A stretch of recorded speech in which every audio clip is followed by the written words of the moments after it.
Hello and welcome to let's crack UPSC CSE. मैं हूं नंदिनी और आज हम डिस्कस करने वाले हैं बिल्कुल डिटेल में और डेप्थ में बायोडाइवर्सिटी कंजर्वेशन। लास्ट का जो लेक्चर था जो हमने पिछले संडे को होल्ड किया था उसमें हमने बेसिकली डिस्कस किया था कि बायोडाइवर्सिटी क्या होती है, किस किस प्रकार की होती है, हॉटस्पॉट्स क्या हैं और जितने भी रिलेटेड टर्म्स थे वो आज हम डिस्कस करेंगे कि कैसे जो बायोडाइवर्सिटी है जो कि हमने पिछले सेशन में डिस्कस की उसको हम कंजर्व कर सकते हैं। तो आज के सेशन में जब हम लाइव गए थे तो कुछ टेक्निकल एरर आ गया था जिसकी वजह से अभी हम रिकॉर्डेड जो लेक्चर है वो डाल रहे हैं। तो आप लोग को कोई भी डाउट आता है, आपको कोई भी फीडबैक है तो आप हमें बिल्कुल कमेंट सेक्शन में बता सकते हैं। साथ ही साथ अगले हफ्ते रेगुलर क्लास होगी सैटरडे और संडे को 1 बजे एंड जो भी उसका शेड्यूल है वो आपको शेयर कर दिया जाएगा।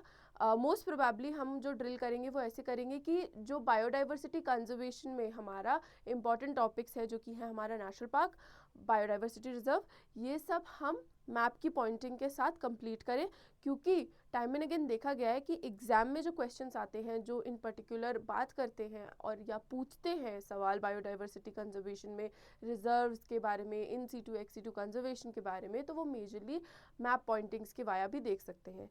जो पैटर्न है, जो ट्रेंड है वो कुछ ऐसा है कि स्टेट पीएससी पीसीएस में भी इससे रिलेटेड सवाल आते हैं। तो ये जो टॉपिक है इन पर्टिकुलर वो बहुत ही ज़्यादा इम्पॉर्टेंट हो जाता है। तो without any further ado let's quickly get started and understand कि ये एक्चुअल में है क्या। तो आप में से जितने भी लोगों ने लेक्चर 1 2 3 4 नहीं देखे हैं, आपसे रिक्वेस्ट है कि आप वो लेक्चर देखें, क्योंकि तभी जो है आप सिक्वेंशली आगे बढ़ेंगे एंड जो हमारा सिलेबस है वो साथ साथ जो है वो कवर हो जाएगा। अब सैटरडे संडे को हम ये सेशंस 1 बजे इसीलिए करते हैं क्योंकि हमारा आइडिया होता है कि थोड़ा सा बिग फोर्स जो है उससे हमें ब्रेक भी मिल जाएगा और जो हमारा स्टैटिक सिलेबस है वो कंप्लीट भी हो जाएगा। तो उसी के आइडिया से जो ये सेशंस है वो सैटरडे संडे को अलाइन किए गए हैं। अगर किसी को कोई भी डाउट आता है तो वो पूछ सकता है एंड साथ ही साथ इसका जो भी मटेरियल रहेगा, हैंड आउट रहेगा, लिस्ट्स रहेंगी, वो भी आपको टेलीग्राम जो चैनल है हमारा लेट्स क्रैक यूपीएससी सीएसई उस पर मिल जाएगा। जो डिस्क्रिप्शन बॉक्स है उसमें आप देख सकते हैं, तो आपको लिंक भी मिल जाएगा टेलीग्राम चैनल का। नहीं तो अगर आप टाइप भी करते हैं टेलीग्राम पे तो भी आपको जो हमारा चैनल है वो मिल जाएगा, आप उसको ज्वाइन कर सकते हैं और जितने भी स्टडी रिलेटेड मटेरियल हैं, जितनी भी अपडेट्स हैं उससे हमेशा फॉलो अप ले सकते हैं। तो अगर हम बात करें कि आज के सेशन में हम क्या क्या पढ़ने वाले हैं, तो आज के सेशन में हम इन पर्टिकुलर पढ़ने वाले हैं causes of loss of biodiversity, क्योंकि बचाने की ज़रूरत उसको पड़ती है जहाँ पे मेजरली हम देखें कि कोई लॉस अकर हो रहा है। तो ठीक है, आगे अगर हम समझें तो कैसे हम ये जो कंजर्वेशन है वो कर सकते हैं। फिर कंजर्वेशन, ये जो बायोडाइवर्सिटी कंजर्वेशन, ये जो जैविक विविधता को बचाने की या संरक्षण करने की बात हो रही है वो मेजरली 2 प्रकार के होते हैं, 2 टाइप्स के होते हैं। एक होता है इन सीटू, दूसरा होता है एक्स सीटू। अगर हम इन सीटू की बात करें तो उसको बोलते हैं स्थल पर संरक्षण, यानी कि जब भी हम नेचुरल हैबिटेट में संरक्षण या कंजर्वेशन करेंगे तो उस पर्टिकुलर सिचुएशन को हम बोलेंगे इन सीटू कंजर्वेशन।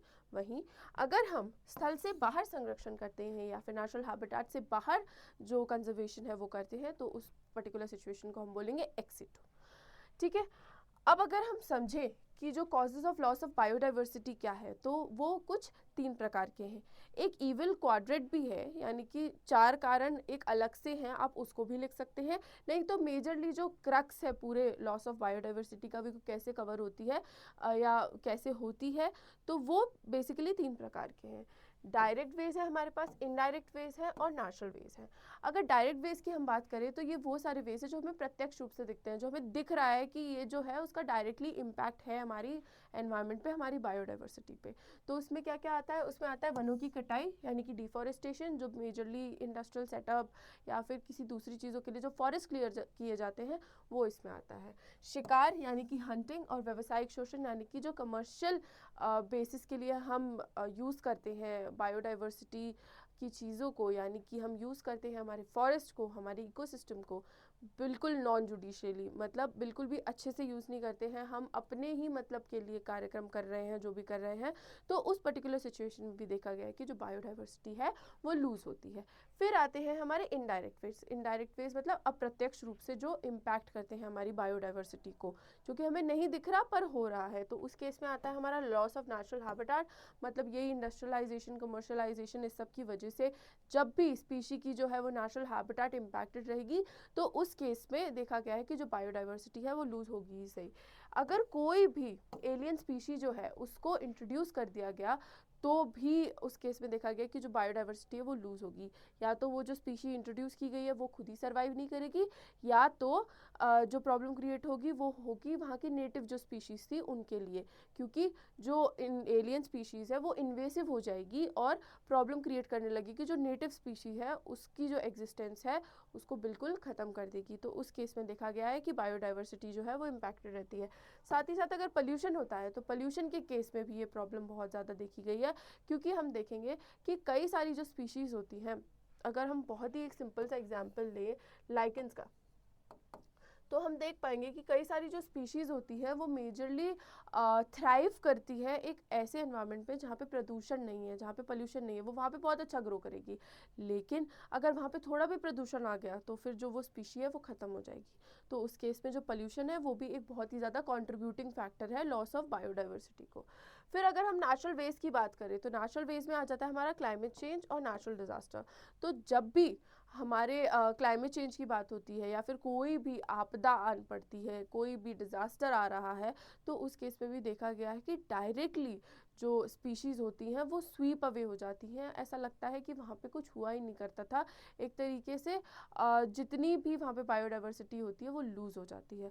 अगर हम इसको समझें तो देखेंगे फ्लड्स के केस में, जब सूखा पड़ जाता है यानी कि ड्राउट्स के केस में, सुनामी के केस में, तो हम देखेंगे कि जो पहले सिचुएशन हुआ करती थी वैसी नहीं होती। एक तरीके से दोबारा जो वहाँ पे जनजाति होती है वो उसकी पैदा होती है, लोग आना चालू करते हैं, फिर से एक इकोसिस्टम क्रिएट करते हैं और दोबारा से रेस्टोरेशन होती है। लेकिन जो पहले बायोडाइवर्सिटी थी वो मेजरली लूज़ हो जाती है। अगर हम इस पूरी जो सिचुएशन है बायोडाइवर्सिटी लॉस की उसको ढंग से समझें तो हम देख पाएंगे कि जो अभी जो लॉस का फेज़ चल रहा है वो हमारा मेजरली 6th फेज़ चल रहा है। हमने इससे पहले 5 फेजेस ऑलरेडी फेस कर चुके हैं, जिसमें कि कहा जा रहा है कि ये जो 6th फेज़ है वो सबसे ज़्यादा मेजॉरिटी जो हमारा स्पीशी है उसको हिट कर रहा है और काफ़ी ज़्यादा फास्टर पेस पे कर रहा है।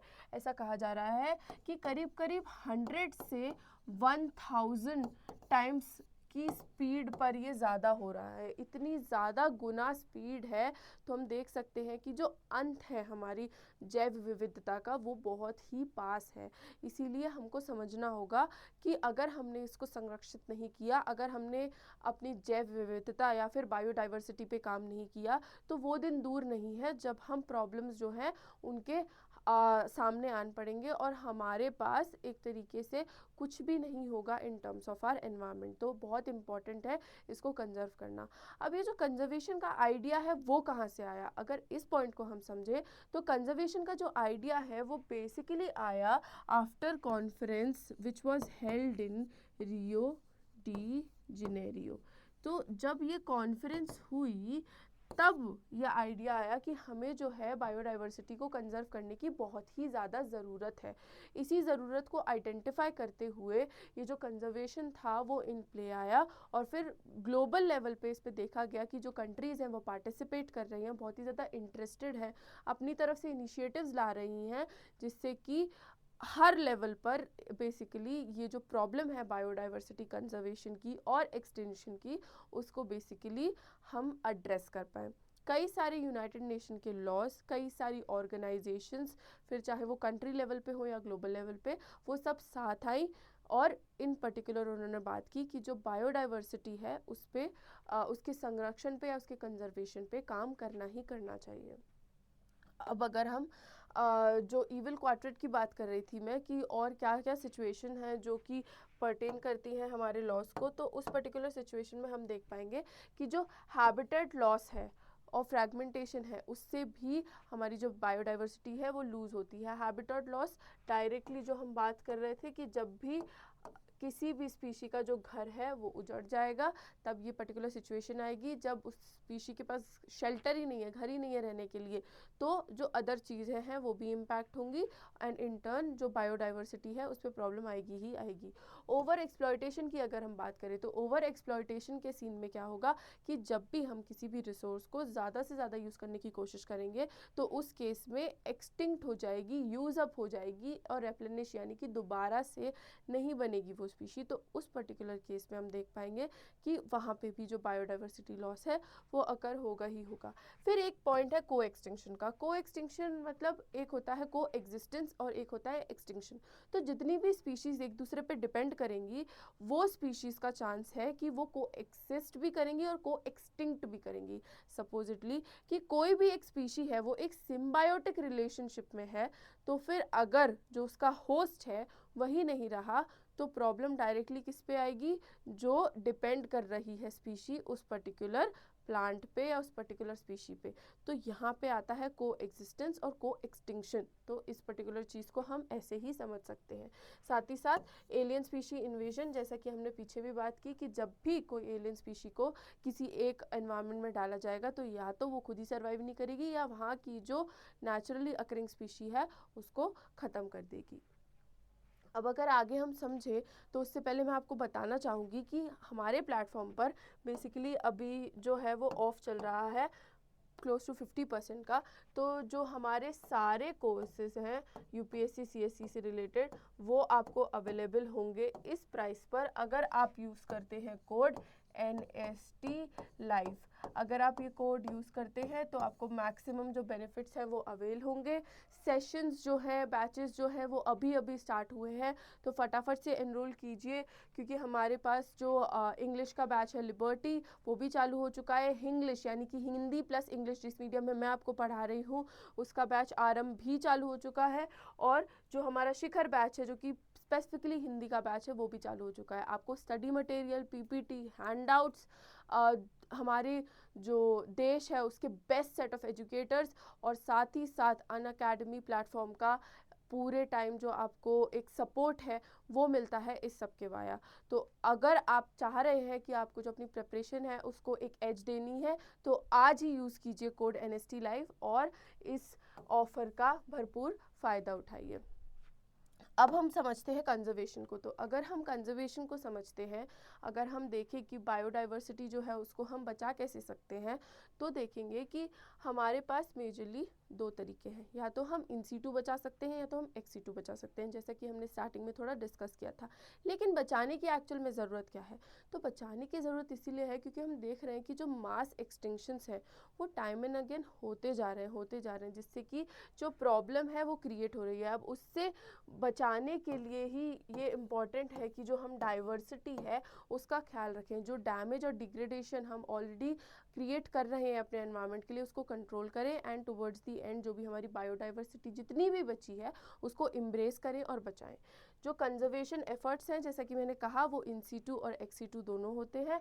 हम फटाफट से समझेंगे कि ये उसके आगे के जो डिविजन्स जो हम बात कर रहे थे वो क्या होते हैं। तो अगर हम इन सीटू प्रिजर्वेशन की बात करें तो इन सीटू प्रिजर्वेशन में मेजरली देखा गया है कि प्रोटेक्टेड एरियाज़ होते हैं और वो प्रोटेक्टेड एरियाज़ के फर्दर 3 डिविजन्स हैं जो कि हैं नेशनल पार्क्स, सैंक्चुरीज और बायोस्फीयर रिजर्व। जिसमें कि बायोस्फीयर रिजर्व की अगर हम बात करें तो अगेन वो दो टाइप के हैं, टेरेस्ट्रियल और मराइन। आपको घबराने की बिल्कुल भी ज़रूरत नहीं है, हम ये सब कुछ जो है वो बिल्कुल डिटेल में आगे कवर करने वाले हैं। अब अगर हम बात करें एक्स सीटू की, तो एक्स सीटू के केस में हमारे पास 3 मेजर डिविजन्स हैं, जिसमें कि पहला है जो बात करता है सीड बैंक की, क्रायो प्रिजर्वेशन की, फील्ड जीन बैंक की। दूसरा है वो बात करता है आर्बोरेटा, बोटानिकल गार्डन, जूलॉजिकल पार्क और एक्वेरिया की।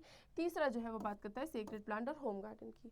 तो अगर मैं आपको थोड़े कंसेप्चुअल टर्म्स दूं तो वो यही देती हूँ जो कि बेसिकली आपके MCQs या prelims type one day examination जो क्वेश्चंस होते हैं उसमें फंस सकते हैं।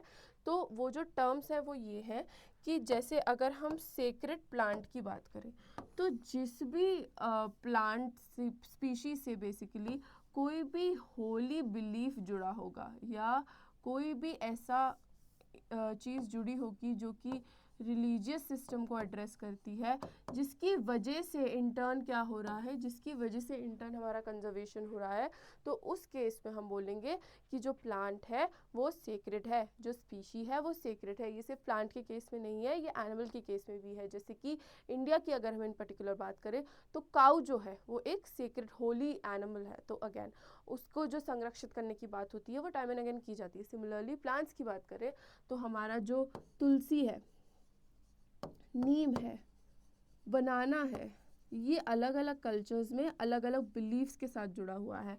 तो उस केस में जो ये प्लांट स्पीशी होते हैं वो नेचुरली प्रिजर्व या कंजर्व कर लिए जाते हैं। तो उस पर्टिकुलर कंजर्वेशन को हम एक्सीटू कंजर्वेशन कहेंगे, जो कि इन एस्पेक्ट्स में आ रहा है सेक्रेड प्लांट पे। अगर हम होम गार्डन की बात करें तो होम गार्डन भी बेसिकली क्या है कि जब भी हम घर में अपना गार्डन खोल लेंगे, यानी कि घर के आसपास के एरिया में जब भी हमारा गार्डन होगा जहाँ पे हम वेरियस जो प्लांट स्पीशीज़ हैं उनको रखेंगे, उनको नर्चर करेंगे, उनको उस केस में बोला जाता है होम गार्डन।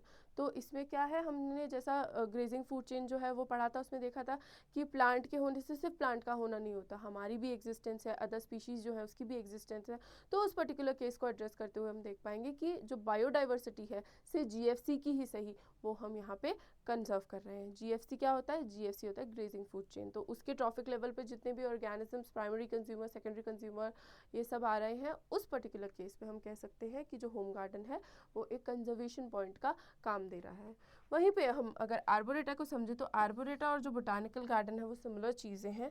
वहीं पर एक्वेरिया जो है वो एक ऐसा कंजर्वेशन प्लेस है जो कि बेसिकली पानी में पाया जाता है। तो जब भी पानी में कंजर्वेशन होगा प्लांट्स और एनिमल्स, फ्लोरा और फोना का, तो उस पर्टिकुलर केस में हम देख पाएंगे कि एक्वेरिया जो है वो काफ़ी ज़्यादा मेजरली यूज्ड चीज़ होगी। अब अगर आगे चलें और समझें इन सीटू कंजर्वेशन को बिल्कुल ही डिटेल में, तो हम देखेंगे, जैसा मैं आपको तब से रिपीटेटिवली बोल रही हूँ कि जब भी कंजर्वेशन जो है वो हैबिटेट में होगा, यानी प्रतिनिधि पारिस्थितिकी तंत्र के आवास के भीतर जो है वो संरक्षण होगा, उस केस में हम बोलेंगे कि जो कंजर्वेशन टाइप है वो इन सीटू है, यानी कि स्थल पर जो है संरक्षण हो रहा है। ये कितने प्रकार का है हमने अभी फ्लो चार्ट में समझा था, ये है 3 प्रकार का, जिसमें है national park, wild life sanctuary, biosphere reserve, जिसके फर्दर 2 क्लासिफिकेशन है, टेरेस्ट्रियल और मराइन। जो ये तीनों चीज़ें हैं उसको भी हम आगे अब फटाफट से समझते हैं।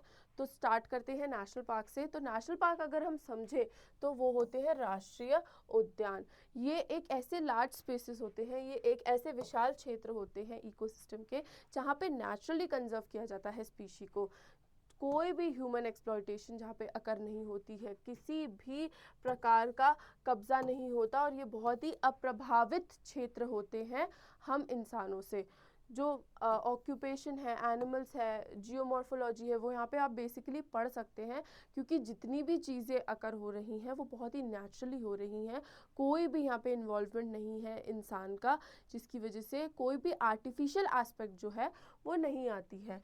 तो मनोरंजक रुचि के लिए भी आप यहाँ पे पढ़ाई कर सकते हैं, और अत्यधिक सुंदर होते हैं ये, इसीलिए आप प्रकृति को भी फर्स्ट हैंड, यानी कि सबसे पहले जो है वो एक्सपीरियंस कर सकते हैं। अगर हम बात करें इनकी, तो ये नेशनल पार्क्स जो है वो basically wild life protection act के तहत जो थे वो बनाए गए थे, और कहा गया था कि इवन जो स्टेट गवर्नमेंट है उनकी से है in particular to declare national parks. अभी अगर हम एक नंबर की बात करें तो 106 नेशनल पार्क्स जो हैं वो अभी प्रेजेंट है, और अभी भी हम काउंटिंग में है नेशनल पार्क्स की। तो नेशनल पार्क्स का ये जो पोर्शन था वो हमारा कंप्लीट हुआ। फिर ये जो मैप है वो मैंने आपको बेसिकली दिया गया है, ये जो हैंड आउट है वो आपको मिल जाएगा of course. And national parks मैंने आपको जैसा प्रॉमिस किया कि जो अगला सैटरडे होगा उस पर हम वन शॉट में ट्रिक्स के वाया नेशनल पार्क्स और बायोस्फीयर रिजर्व्स जो हैं उनको याद कर लेंगे। लेकिन उससे पहले फिर भी एक आइडिया के तौर पे अगर मैं आपको बताऊं तो स्प्रेड कुछ इस प्रकार है। हर स्टेट में आप देखेंगे कि नेशनल पार्क्स जो है वो पाए जा रहे हैं, फिर चाहे वो हरियाणा हो, फिर चाहे वो हमारा जम्मू कश्मीर हो, हर जगह जो है हमारे मध्य प्रदेश, गुजरात, महाराष्ट्र, हर जगह जो हमारे नेशनल पार्क हैं वो हैं। तो जब भी आपको ये हैंड आउट मिलेगा आप देख पाएंगे, क्योंकि यहाँ पे स्टेट के साथ साथ ही लिखा हुआ है कि कौन कौन से नेशनल पार्क उस स्टेट में प्रेजेंट है। सपोज अगर हम मध्य प्रदेश की बात करें तो बांधवगढ़, फॉसिल, कान्हा, माधव, पन्ना। राजस्थान की बात करें तो क्योलाडो, रणथंभौर, सरिस्का। हरियाणा में कलेसपुर, सुल्तानपुर। लद्दाख में हेमिस। तो ऐसे ही बहुत सारे जो नेशनल पार्क्स हैं वो हमारे पूरी कंट्री में स्प्रेड है, जो कि हम मैप के वाया पढ़ सकते हैं। और मैंने आपको पहले ही बताया था कि जो मैप पॉइंटिंग है वो एक बहुत ही इंपॉर्टेंट एस्पेक्ट होती है इन terms of national parks and biosphere reserve. Biosphere reserve भी इतना ज़्यादा नहीं, पर नेशनल पार्क बहुत ज़्यादा। तो स्पेसिफिकली अगर आप एसएससी सीजीएल या कोई भी वनडे एग्जाम जो है उसको अगर टारगेट कर रहे हैं तो ये जो मैप पॉइंटिंग है वो बहुत ही ज़्यादा इंपॉर्टेंट है। अब अगर आगे बढ़ें और समझें कि वाइल्ड लाइफ सेंचुरी क्या होती है, तो वाइल्ड लाइफ सेंचुरी होती है हमारी वन्यजीव अभियान। अगर इस पर्टिकुलर चीज़ को हम समझें तो हम देखेंगे कि यहाँ पे जो कंजर्वेशन होता है वो बहुत ही स्पीशी ओरिएंटेड होता है। तो मेजरली अगर आप ऊपर ऊपर से देखें तो नेशनल पार्क और जो बायोस्फीयर रिजर्व है वो आपको सिमिलर दिखेगा, लेकिन जब आप इन डेप्थ समझेंगे तो आपको दिखेगा कि नेशनल पार्क जो है वो बेसिकली एक इकोलॉजी को एड्रेस करता है, लेकिन जैसे ही हम बात करेंगे वाइल्ड लाइफ सेंचुरी की तो वो बहुत ही ज़्यादा स्पीशी ओरिएंटेड हो जाता है। एंड क्योंकि वो स्पीशी ओरिएंटेड हो जाता है तो उस केस में ही हमारी जो बाउंड्री है वो बिल्कुल एक रिस्ट्रिक्शन नहीं होती, वो लेजिस्लेशन में आती है। जो हमारी सीमा राज्य है वो किसी भी विधायक की द्वारा जो है वो लिमिट नहीं होती है, हमारी जो सीमित नहीं होती है, जो भी हमारी रेखाएं होती हैं। ठीक है, इसका जो टोटल नंबर देखा गया है वो अभी 551 एंड स्टिल काउंटिंग चल रहा है। एंड कोई भी सिंस लिमिटेशंस नहीं है तो काफ़ी ज़्यादा ओवरलैप्स भी देखे जा सकते हैं। अब अगर हम नेक्स्ट पॉइंट को समझें और देखें बायोस्फीयर रिजर्व क्या होता है, तो बायोस्फीयर रिजर्व जो है वो हमारा एक मैसिव लेवल पर जो कंजर्वेशन है उसको एड्रेस करता है। मैसिव लेवल पे कैसे? क्योंकि ये पूरे बायोस्फीयर को एड्रेस कर रहा है, और क्योंकि ये पूरे बायोस्फीयर को एड्रेस कर रहा है इसीलिए इम्पॉर्टेंट हो जाता है ये हमारे लिए उतना ही ज़्यादा। अगर हम बात करें तो जो ये जैव मंडल संरक्षित क्षेत्र है उस पर्टिकुलर केस में देखा गया है कि ये सबसे ब्यूटीफुल जगह है हमारी रिसर्च के लिए, हमारी लर्निंग के लिए। तो क्योंकि अगेन यहाँ पे जो भी कंजर्वेशन होता है वो बहुत ही नेचुरली अकरिंग होता है, जिसकी वजह से हमारा जो सस्टेनेबल डेवलपमेंट और अदर जो भी चीज़ें हमको पढ़नी है with respect to environment, ecology, biodiversity, वो यहाँ पे बहुत ही ईजी हो जाती है। सिंस हम बायोस्फीयर की बात कर रहे हैं तो it is very easy to understand कि इकोसिस्टम जो है हमारा इंक्लूडेड रहेगा ही रहेगा, क्योंकि काफ़ी सारे इकोसिस्टम्स को मिला करके बनता है हमारा बायोस्फीयर। वहीं पर जब भी इसके मैंडेट्स की बात आती है या फिर इसके लेजिस्लेशन की बात आती है तो जो नेशनल गवर्नमेंट है ना वो ही नॉमिनेट करेगा और वही इसके जुरिस्डिक्शन को स्टेट्स को देगा कि आप इसमें क्या इन पर्टिकुलर कर सकते हैं और क्या नहीं कर सकते हैं।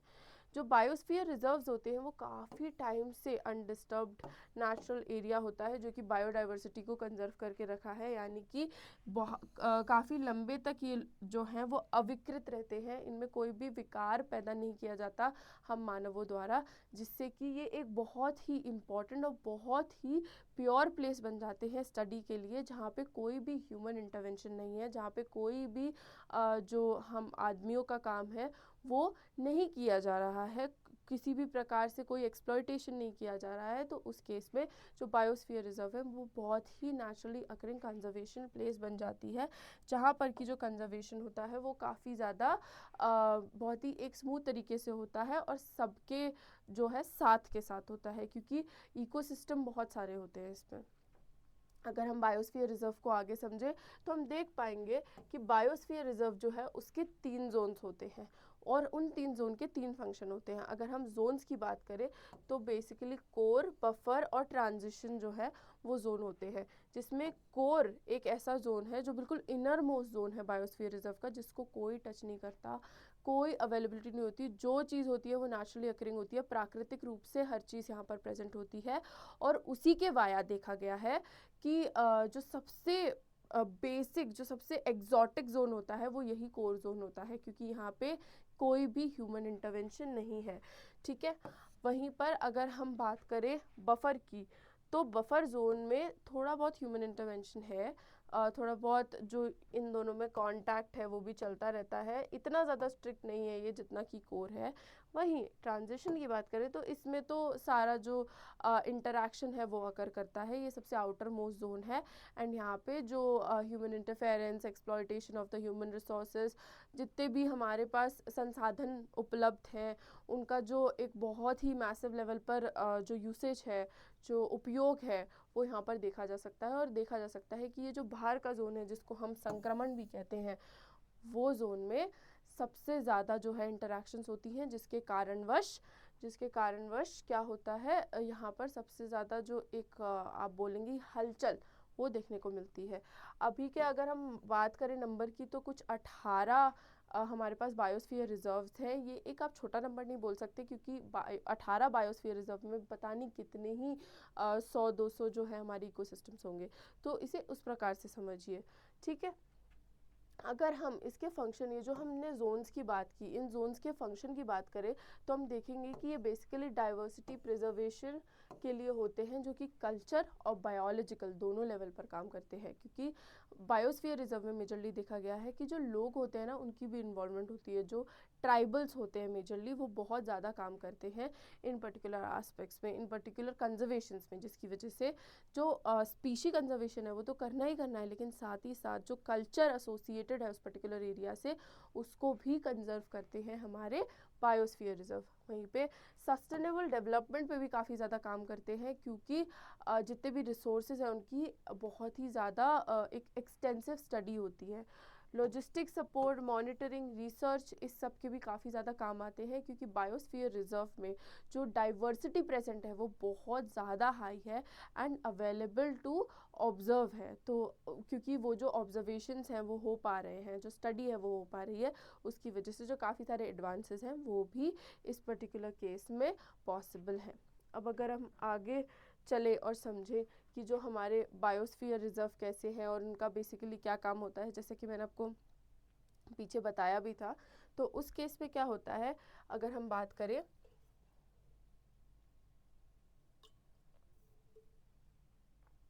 तो जब भी हम टूरिज़्म की बात करेंगे तो हमारा टूरिज़्म मेजरली जो ट्रांजिशन जोन है उसमें होगा। ह्यूमन सेटलमेंट की बात करें तो वो हमारा बफर जोन में होगा। रिसर्च की बात करें तो रिसर्च हमारे ट्रांजिशन जोन, बफर जोन दोनों में हो सकता है, एक्सेप्ट फॉर कोर जोन जो कि हम बहुत ही ज़्यादा प्रोटेक्ट करके रखते हैं। एजुकेशन की बात करें, मॉनिटरिंग की बात करें, तो सब चीज़ जितनी भी एक्टिविटीज़ यहाँ पर डिफाइंड है, हर एक्टिविटी का एक तरीके से एक डिफरेंट रोल है। बायोस्फीयर रिजर्व में एक डिफरेंट अप्रोच है और एक डिफरेंट जगह है जो एक्टिविटी जहाँ पर कंडक्ट की जा सकती है। ये बेसिकली स्प्रेड है हमारे बायोस्फीयर रिजर्व्स का ऑल ओवर द कंट्री अगर हम देखें तो, एंड ये मेजरली हमको याद भी करने की ज़रूरत है क्योंकि आता है, एंड डोंट वरी हम वो याद भी करेंगे, ठीक है। अब हम बात करते हैं कंजर्वेशन रिजर्व और कम्युनिटी रिजर्व की। तो अपार्ट फ्रॉम जो हमने इन सीटू रिजर्वेशंस की और कंजर्वेशंस की बात करी, हमारे पास जो हमने सेक्रेड प्लांट और सेक्रेड एनिमल्स वगैरह की बात की थी, वो मेजरली इसमें आता है। तो क्या होता है कि जब भी जो हमारा कंजर्वेशन है वो कम्युनिटी के द्वारा होगा, तब हम देख पाएंगे कि जो हमारी स्पीशीज़ हैं वो एक अलग लेवल पर थ्राइव कर रही हैं, ठीक है। उस अलग लेवल की अगर हम बात करें तो उस पर्टिकुलर केस में हम देख पाएंगे कि नेशनल पार्क्स और सैंक्चुरीज़ के अलावा भी जब लैंड ओनर्स जो होते हैं, जो कम्युनिटी में प्रेजेंट हैं, जैसे कि हम और आप, वो अगर अपनी स्वयं की इच्छा से अपनी जो लैंड है उसको मैनेज करने को दे देते हैं, किसको, कंजर्वेशन रिजर्व मैनेजमेंट कमेटी को, for the very purpose of conservation, तो उस केस में बोला जाता है कि जो कम्युनिटी रिजर्व है उसकी तरह काम कर रहा है। अगर हम सबसे पहले कंजर्वेशन रिजर्व की बात करें, यानी कि जहाँ पे कंजर्वेशन सबसे ज़्यादा पहले चालू हुआ था, तो वो था तमिलनाडु में तिरुपदाईमारथुर में। तो जब भी हम सबसे पहली जगह जहाँ पे कंजर्वेशन रिजर्व चालू हुआ था उसकी बात करेंगे तो वो तमिलनाडु में बात करेंगे। वहीं अगर हम कम्युनिटी लैंड की बात करें तो कम्युनिटी लैंड के केस में क्या होता है कि कोई भी जो लैंड है वो डेजिग्नेट की जा सकती है by the government as community land, और इवन जो लोग हैं कम्युनिटी के, जो इंडिविजुअल या फिर अ ग्रुप ऑफ इंडिविजुअल्स जो हैं जो ओन करते हैं उस लैंड को, वो बेसिकली उसको दान कर सकते हैं और कंजर्वेशन पर्पसेस के लिए यूज़ करने के लिए दे सकते हैं। तो उस केस में जो है उस पर्टिकुलर चीज़ को, पर्टिकुलर एस्पेक्ट को बोला जाएगा कि कम्युनिटी लैंड या फिर कम्युनिटी रिजर्व जो है वो बन चुका है। कम्युनिटी रिजर्व को हम हिंदी में क्या कहते हैं, हम बोलते हैं संरक्षण आरक्षित क्षेत्र। ठीक, तो जब ऐसी पर्टिकुलर चीज़ की हम बात करेंगे तब हम बोलेंगे कि यहाँ पे जो है वो कम्युनिटी का बहुत ही ज़्यादा हाई रोल होता है और ये इन्हांस करता है बेसिकली जो सोशियो इकोनॉमिक कंडीशंस होती हैं रेसिडेंट्स की उसको, क्योंकि एक्सचेंज में थोड़ा मॉनेटरी बेनिफिट्स भी दिए जाते हैं। अगर सबसे पहले हम कम्युनिटी रिजर्व की बात करें तो वो था केशवपुर चांब गुरदासपुर कंजर्वेशन रिजर्व, जो कि है हमारा कहाँ पर, जो कि है हमारा केशवपुर में। ठीक है, तो इसकी अगर हम बात करें तो ये हमारा सबसे पहला कम्युनिटी रिजर्व है और ये हमें याद करना इसलिए भी इम्पॉर्टेंट है कि जो फर्स्ट ओल्डेस्ट या सबसे मोस्ट पॉपुलर होते हैं वो पूछे जा सकते हैं हमारे वनडे एग्जाम्स में। फिर बात करते हैं सेक्रेड फॉरेस्ट और सेक्रेड लेक्स की। तो आपने देखा होगा कई सारी जो लेक है, जैसे हमने सेक्रेड चीज़ों के बारे में, मतलब एक बिलीफ सिस्टम को अटैच करने की जो हम बात कर रहे थे, तो जो पवित्र वन और पवित्र झील है वो भी डायरेक्टली जो हमारी कम्युनिटी है उनके वाया कंजर्व रहती है, क्योंकि लोग क्या करते हैं कि उस पर अपना जो बिलीफ सिस्टम है, अपना जो कल्चर है उसे एसोसिएट कर लेते हैं और फिर वो आइडेंटिफाई करते हैं कि नहीं, इसको तो बचा करके ही रखना है, इसको पर्टिकुलर चीज़ को बचाना, फिर चाहे वो वन हो या लेक हो, इस पर्टिकुलर चीज़ को बचाना हमारी ड्यूटी है, क्योंकि अगर हमने इसको नहीं बचाया तो हम अपने कल्चर को नहीं बचा पाएंगे, जिससे वो एक पर्सनल लेवल पर अटैचमेंट हो जाती है एंड हेंस जो कंजर्वेशन है वो अकर हो जाती है। तो मेजर जो सेक्रेड फॉरेस्ट और सेक्रेड लेक्स हैं वो आप देखेंगे तो आपको मिलेंगे कर्नाटका, महाराष्ट्र, केरला, मेघालय में। हालांकि अलग अलग जगह पर ये स्प्रेड भी हैं, लेकिन जो मेजॉरिटी ऑफ आप बिलीफ सिस्टम देखेंगे जो सेक्रेड फॉरेस्ट और सेक्रेड लेक को रिलेट करेगा वो इन्हीं जगह पर पाया जाएगा। ये एक बहुत ही ज़्यादा ट्रेडिशनल जो पारंपरिक रणनीति है, एक ट्रेडिशनल स्ट्रैटेजी है वो है, एंड ओवर द टाइम इसको यूज़ किया जा रहा है।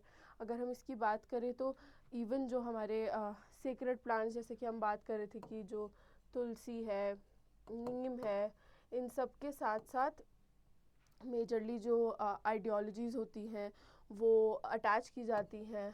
बैनियन भी एक है, पीपल भी एक है। तो अलग अलग जगह पर अलग अलग जो आइडियोलॉजी होती है, अलग अलग जो अटैचमेंट्स होते हैं वो मेजरली पाए जाते हैं, जिसकी वजह से इंटर्न क्या होता है, जो ये हमारी एंटिटीज़ होती हैं जो हमारी बायोडाइवर्सिटी में मेजर कंट्रीब्यूटर्स हैं वो एज सच मेंटेन रहती हैं, कंजर्व रहती हैं।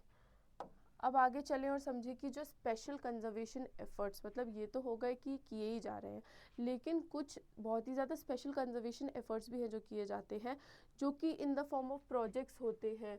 ये जो विशेष संरक्षण प्रयास होते हैं वो परियोजनाएं के फॉर्म में होते हैं। कई सारी जो अलग अलग कम्युनिटीज़ हैं वो अलग अलग प्रकार के जो स्टेप्स हैं वो टेकअप करती हैं, एंड हर ऐसी चीज़ जो हमारी इन सी टू एक्स सी टू के बाहर आएगी वो हमारे स्पेशल एफर्ट्स में आएगी। तो अगर हम स्पेशल एफर्ट्स को देखें तो स्पेशल ओरिएंटेड प्रोजेक्ट्स, जैसे कि हमारा प्रोजेक्ट टाइगर हो गया, एलिफेंट हो गया, फिर एक क्रिटिकल टाइगर हैबिटाट, मतलब एक ऐसी जगह बना देना जहाँ पे सिर्फ टाइगर ही रहेगा क्योंकि उसका नंबर काफ़ी कम है, तो उस पर्टिकुलर केस को भी हम बोलेंगे कि वो एक स्पेशल कंजर्वेशन एफर्ट है। फिर मैराइन प्रोटेक्टेड एरियाज़ भी IUCN ने आइडेंटिफाई किया कि देयर आर सर्टेन स्पीशीज़, कुछ ऐसी जैविक हमारे पास उपलब्धियां हैं जो प्रेजेंट है जिनको ज़रूरत है कंजर्व होने की। तो उस पर्टिकुलर केस में देखा गया कि जो मैराइन इकोसिस्टम्स हैं उनमें बेसिकली काम किया गया और उनको एक कंजर्वेशन पॉइंट से जो था उनको बचा करके रखा गया। साथ ही साथ जो हमारे इसमें फर्दर डिविजन्स देखे जा सकते हैं, जो हमारे स्पेशल कंजर्वेशन एफर्ट्स में आप देखेंगे कि डिविजन्स देखे जा सकते हैं, तो वो देखेंगे आप कि 3 कैटेगरीज में है, 1, 2, 3A एंड 3B। ठीक है, अगर इसके डिविजन्स की बात करें अगेन तो हमारे नंबर 1 में आते हैं हमारे नेशनल पार्क्स और सेंचुरी, नंबर 2 में आते हैं आइलैंड्स, 3A में आते हैं सैंडी बीचेस और 3B में आते हैं एवरग्रीन या सेमी एवरग्रीन फॉरेस्ट। तो इस पर्टिकुलर केस में देखा गया कि डिविजन्स जो हैं वो भी बहुत एक इम्पॉर्टेंट रोल प्ले करते हैं, क्योंकि अगेन हमें अपने एग्जाम पर्सपेक्टिव से ये सब जो है वो पता होना चाहिए। अब अगर हम बात करें XC2 कंजर्वेशन की, तो XC2 कंजर्वेशन जैसे मैंने आपको बताया कि जब भी स्थल से बाहर जो है वो संरक्षण होगा तब उस पर्टिकुलर केस को हम बोलेंगे एक्स सिटू कंजर्वेशन, यानी कि एक स्पीशी के घर के बाहर जो है उसको बचा करके रखा जा रहा है। तो ये मेजरली आपको अपनी सराउंडिंग्स में भी देखने को मिल रहे होंगे, जैसे कि जू हुआ, बोटानिकल गार्डन हुआ, लेकिन जो मेजर चीज़ें जिनके बारे में नोन नहीं है फैक्ट्स, वो है हमारे ये सारे पॉइंट्स, जिसमें कि हमने आर्बोरेटा, एक्वेरिया, सेक्रेड प्लांट और होम गार्डन जो है वो कवर कर लिया है। अब अगर हम समझे जीन बैंक, क्रायोप्रिजर्वेशन और सीड बैंक को, तो ये बहुत ही इम्पॉर्टेंट एस्पेक्ट हो जाते हैं हमारे एक्स-सी2 कंजर्वेशन के। तो अब इस पर्टिकुलर एस्पेक्ट को हम डील करते हैं और समझने की कोशिश करते हैं कि एक्चुअल में यहाँ पे क्या जो केस वर्कअप है वो किस प्रकार से हो रहा है।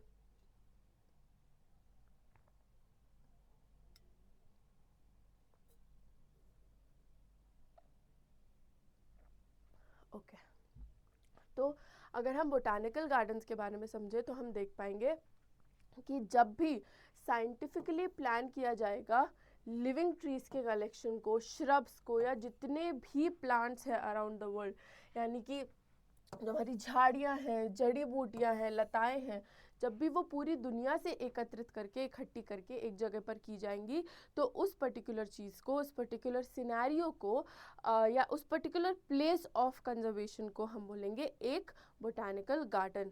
ठीक है, सबसे पुराना जो और सबसे फेमस जो बोटानिकल गार्डन है वो 200 साल पुराना है, और ये आई थिंक कोलकाता में है। तो कोलकाता का जो बोटानिकल गार्डन है वो सबसे पुराना है और सबसे फेमस भी है। वहीं पर यहाँ पे क्या होता है कि आप इन पर्टिकुलर जो, क्योंकि इतना सारा स्पीशीज़ आपको अवेलेबल मिल जाता है, इसीलिए आपकी जो स्टडी है, रिसर्च है और कंजर्वेशन स्ट्रैटेजीज़ हैं, वो आप यहाँ पे मेजरली डेवलप कर सकते हैं। यहाँ तक कि आप जो एवोल्यूशन का एस्पेक्ट हम यहाँ पे कंसिडर कर रहे थे, तो एवोल्यूशन की भी जब हम बात करते हैं तो भी यहाँ पे इन पर्टिकुलर काम हो सकता है, क्योंकि जो हमारे पास प्रेजेंस ऑफ स्पीशीज़ है वो काफ़ी ज़्यादा है। तो क्योंकि हमारे पास विदेशी पौधे भी हैं और अनुकूलित तापमान पे और अनुकूलित परिस्थितियों में प्रेजेंट है, उपलब्ध है हमको, तो इसीलिए हम उनका अध्ययन कर सकते हैं। हम नए संकरों का विकास भी कर सकते हैं, यानी कि हम क्रॉस करा सकते हैं, हम अलग अलग टेक्नोलॉजी का यूज़ करके कंबाइन करा सकते हैं जिससे कि हमें नई स्पीशी मिली, तो वो भी पॉसिबल है। और साथ ही साथ स्टडी और हमारा रिसर्च जो है वो तो पॉसिबल है ही सही। आगे अगर समझे और देखें कि दूसरी चीज़ क्या है, तो ये हमारे जूलॉजिकल पार्क, जिसको आम भाषा में चिड़ियाघर या जू भी कहते हैं, ये मेजरली सबकी सिटी में एक तो एटलीस्ट प्रेजेंट होता ही होता है, एंड हर बच्चे ने मोस्टली देखा ही होता है। तो इसमें क्या होता है, इसमें बेसिकली कुछ नहीं, जो एनिमल्स होते हैं, जो एनिमल की स्पीशीज़ होती हैं, जानवरों की प्रजातियाँ होती हैं, उनको देश दुनिया से लेके जाया जाता है। अगर उनका जहाँ पर भी उनको मूव किया जा रहा है वहाँ के टेम्परेचर, क्लाइमेटिक कंडीशन, जो भी वहाँ का मौसम है, वो सब स्टडी किया जाता है और उस हिसाब से उनको एक पिंजरे में बंद करके रखा जाता है, ताकि जो लोग हैं वो उनको देख सके, समझ सके, पढ़ सके, उनके बारे में रिसर्च कर सके और मेजरली जान सके कि ये जो एक स्पीशी है, ये जो एक जीव जंतु है, वो हमारे पास प्रेजेंट है, उपलब्ध है, वर्ल्ड में पाया जाता है और इसका सो एंड सो काम है, so and so trophic level पे ये पाया जाता है। तो इस पर्टिकुलर चीज़ के लिए बेसिकली होते हैं। इवन कई कई रेस्क्यू होम्स में भी देखा जाता है, एंड एट सर्टेन टाइम्स जो हमारे सर्कस यूसेज है वो भी इसी में काउंट होता है। अगर हम ओल्डेस्ट ज़ू की बात करें तो ओल्डेस्ट ज़ू है हमारा मार्बल पैलेस ज़ू, और अभी तक जो हमारे ज़ूज़ रिकग्नाइज्ड हैं वो है 145। जो जूलॉजिकल पार्क्स हैं वो वाइल्ड लाइफ प्रोटेक्शन एक्ट 1972 में सेक्शन 2 क्लॉज 39 के तहत जो है वो सेटअप होता है, और ये जो इस्टेब्लिशमेंट है वो बेसिकली स्टेट्स इस पे कॉल ले सकती हैं। जैसा कि हमने कहा कि ये पब्लिक एग्जीबिशन के लिए अवेलेबल होता है और ये क्लासिफाइड होता है लॉजिस्टिक्स को देखते हुए कि क्या जो स्पीशी लाई जा रही है यहाँ पे वो सरवाइव कर भी पाएगी कि नहीं, और उसका बेसिस होता है आवश्यकताओं का रखरखाव, आवास, स्वास्थ्य देखभाल आदि। इसी सब के हिसाब से जो जूलॉजिकल पार्क्स हैं वो बनाए जाते हैं और मेंटेन किए जाते हैं। अब अगर आगे हम समझें तो है हमारा एक इम्पॉर्टेंट टॉपिक जो कि है जीन बैंक। जीन बैंक की अगर हम बात करें तो जीन बैंक और सीड बैंक बेसिकली सिमिलर काम करते हैं, और इनके जो एस्पेक्ट्स हैं इनके जो एस्पेक्ट्स हैं वो मेजरली उस प्रकार पे काम करते हैं जो कि जेनेटिक प्रिजर्वेशन या फिर जहाँ से उपज हो रही है वहाँ से, मतलब बिल्कुल स्क्रैच से काम करना चालू करते हैं। ये रिस्पॉन्सिबल होते हैं किसके लिए? कलेक्शन और प्रिजर्वेशन ऑफ जेनेटिक सोर्सेस। किसके लिए? जो भी हमारे आनुवांशिक संसाधन होते हैं उनके संग्रहण और संरक्षण के लिए जिम्मेदार स्थल होते हैं, जो कि स्थल से बाहर यानी कि अपनी नेचुरल हैबिटेट से बाहर इनको कंजर्व करने की बात किया करते हैं। जो ये सीड्स होते हैं, अगर हम बात करें सीड प्रिजर्वेशन की, तो वो होता है national Bureau of plant genetic Resources, जो कि न्यू दिल्ली में जगह है, वो प्रिजर्व करते हैं। एनिमल जीन प्रिजर्वेशन की अगर हम बात करें तो जो national Bureau of animal genetic resources है वो प्रिजर्व करता है एनिमल जीन को, जो कि करनाल में प्रेजेंट है। वहीं पे अगर हम फिश जेनेटिक रिसोर्सेज की बात करें तो there is National Bureau of Fish Genetic Resources, जो कि है हमारा लखनऊ में। तो ये हमें जानना क्यों इम्पॉर्टेंट है? वो इसीलिए इम्पॉर्टेंट है कि ऐसा नहीं है कि इवन इफ हम जीन को प्रिजर्व कर रहे हैं या कंजर्व कर रहे हैं, कलेक्ट कर रहे हैं, तो हम उसको एक ही एम्बिट में डाल सकते हैं, यानी कि हम एक ही जगह पर उसको प्लेस कर सकते हैं। फर्दर डिविजन्स भी प्रेजेंट हैं जो जेनेटिक मटेरियल है उसके केस में। फिर है क्रायो प्रिजर्वेशन। क्रायो प्रिजर्वेशन जो है वो मेजरली है एक ऐसी प्रोसेस जिसमें बहुत ही लो टेम्परेचर पर यानी कि बहुत ही कम तापमान पर प्रिजर्व करके रखा जाता है मटेरियल को। इससे क्या होता है, इसको इतने कम तापमान पे रखा जाता है तो उससे क्या होता है कि जो भी मेटाबॉलिक एक्टिविटीज़ है यानी कि जो भी सेलुलर लेवल पे काम चल रहे हैं उस पर्टिकुलर ऑर्गेनिज्म के अंदर, वो मेजरली हॉल्ट हो जाते हैं, यानी कि बंद हो जाते हैं। और ये जो पूरी प्रोसेस है वो क्यों की जाती है? तो जितनी भी हम क्रॉसेस कर रहे हैं, जितनी भी चीज़ें हम चाह रहे हैं कि हमारे पास आगे भी प्रेजेंट हो, जैसे कि वेजिटेटिव प्रोपगेशन का यहाँ पे एक बहुत अच्छा एग्जाम्पल दिया गया है। तो जो भी क्रॉप्स है हमारी जो वेजिटेटिवली प्रोपगेट करती है, क्योंकि वो ख़राब हो जाएंगी, तो उसको बचाने के लिए उनको क्रायो प्रिजर्व यानी कि लिक्विड नाइट्रोजन में एक बहुत ही कम टेम्परेचर पर रखा जाता है, जिससे कि वो ख़राब ना हो एंड हम फ्यूचर में भी उसको यूज़ कर सकें। तो बेसिक जो आइडिया होता है कंजर्वेशन का क्रायो प्रिजर्वेशन के फॉर्मेट में, वो यही होता है कि जो मेटाबॉलिक एक्टिविटीज़ है उनको स्लो डाउन करते करते हॉल्ट ही कर दें, जिससे कि वो जो मटेरियल है जिसको प्रिजर्व किया जा रहा है, स्टोर किया जा रहा है, वो एट ऑल टाइम्स कंजर्व रहे। ठीक है, ये जो पूरी प्रोसेस है वो सक्सेसफुली अप्लाई कर दी गई है मेरिस्टेम्स में, एम्ब्रियोज में, पॉलेंस में। तो आप जैसा कि देखेंगे कि इवन कई लोग जो है वो अपने एम्ब्रियोज को प्रिजर्व करके रख लेते हैं। कई लोग क्रॉप्स, जैसे कि हमने वेजिटेटिव प्रोपगेशन की बात की, उसको प्रिजर्व करके रख लेते हैं। तो वो सब जो है, ये सारी जो प्रोसेस है, ये सारा जो प्रिजर्वेशन और कंजर्वेशन की हम बात कर रहे हैं, वो बेसिकली क्रायो प्रिजर्वेशन के केस में ही पॉसिबल है। क्योंकि अदरवाइज अगर आप किसी भी नेचुरली अकरिंग एनवायरनमेंट पे इन सारी चीज़ों को रख दोगे तो या तो वो डिस्ट्रॉय हो जाएंगे या तो वो अपने ओरिजिनल फॉर्म में आ जाएंगे जैसे उनको एक्चुअल में होना चाहिए। जो ज़्यादा चांसेस हैं वो डिस्ट्रक्शन के होते हैं, क्योंकि कंजर्वेशन की जो हम बात करें वो मेजरली इसीलिए कर रहे हैं क्योंकि ये जो चीज़ें हैं वो काफ़ी ज़्यादा सेंसिटिव हैं towards change and problem create हो सकती है। तो इसीलिए कहाँ कहाँ सफलतापूर्वक इसको इस्तेमाल किया गया है?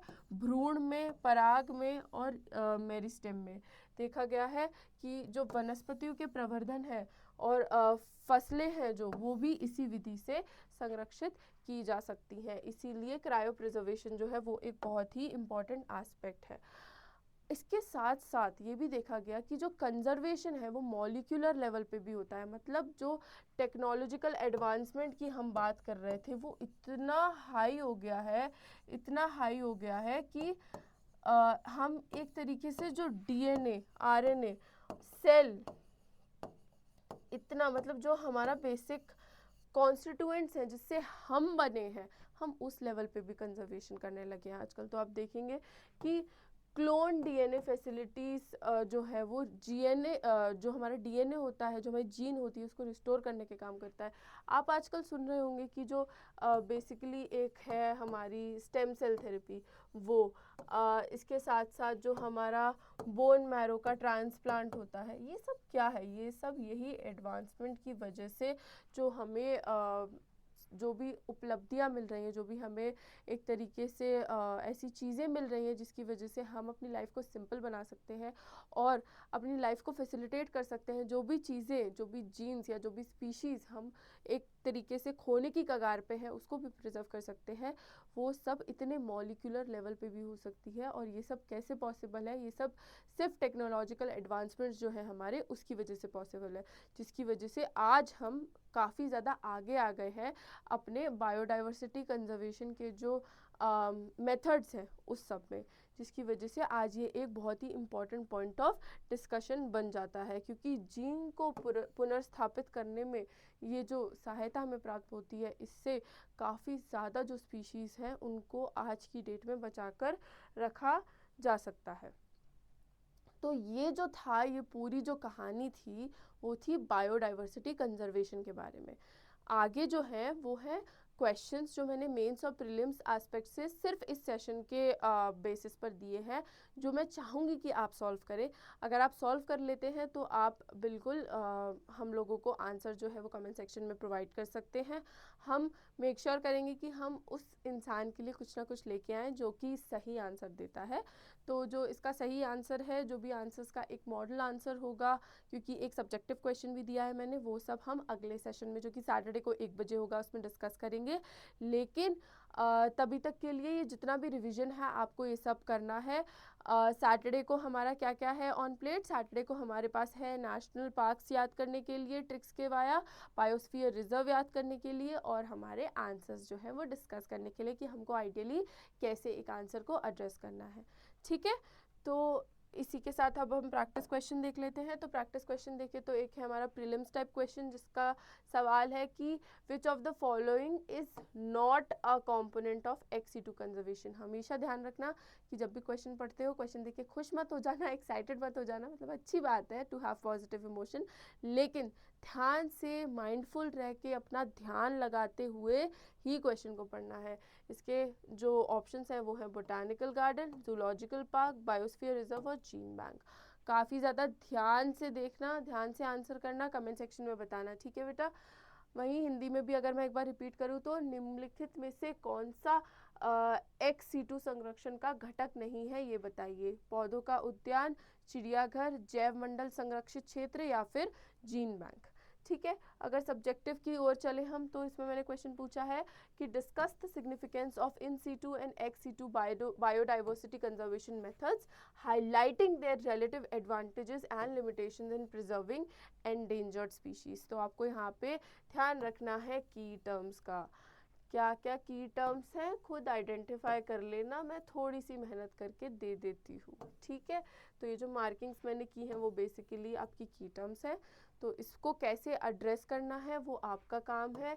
इसको 250 वर्ड्स में कंप्लीट करके बेटा मेरे को दिखा देना। ठीक है, फिर इसी क्वेश्चन को हिंदी में एक बार मैं अपने हिंदी वाले बच्चों के लिए बोलूँ तो इन सीटू और XC2 जैव विविधता संरक्षण विधियों के महत्व पर चर्चा करें।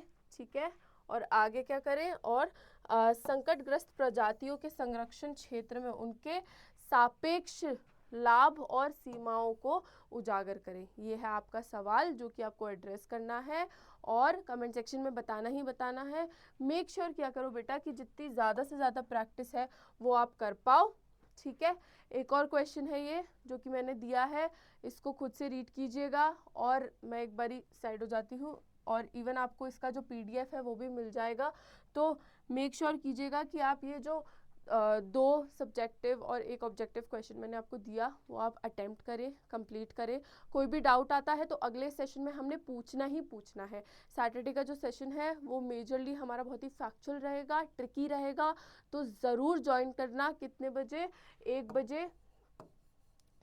किस चैनल पे? लेट्स क्रैक UPSC CSE पे। मटेरियल चाहिए तो अगेन जो लिंक है आपको डिस्क्रिप्शन बॉक्स में मिल जाएगी, उसमें देख लीजिए, क्लिक कीजिए, टेलीग्राम चैनल को ज्वाइन कीजिए।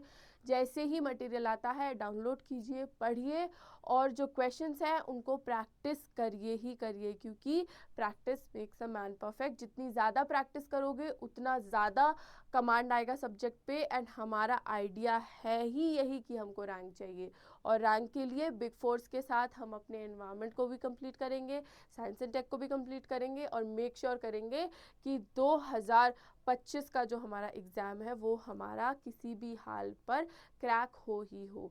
ठीक है बेटा, तो आज के जो सेशन में डिसरप्शन थी उसके लिए मैं काफ़ी ज़्यादा माफ़ी चाहती हूँ। अगर आपको ये सेशन अच्छा लगा हो, जो कि हमने रिकॉर्डेड फॉर्मेट में डाला है कन्वेंशन से थोड़ा हटके, तो please like, share, comment and subscribe to the channel let's crack UPSC CSE. With this is me Nandini, your educator for the day, signing off. Thank you so much.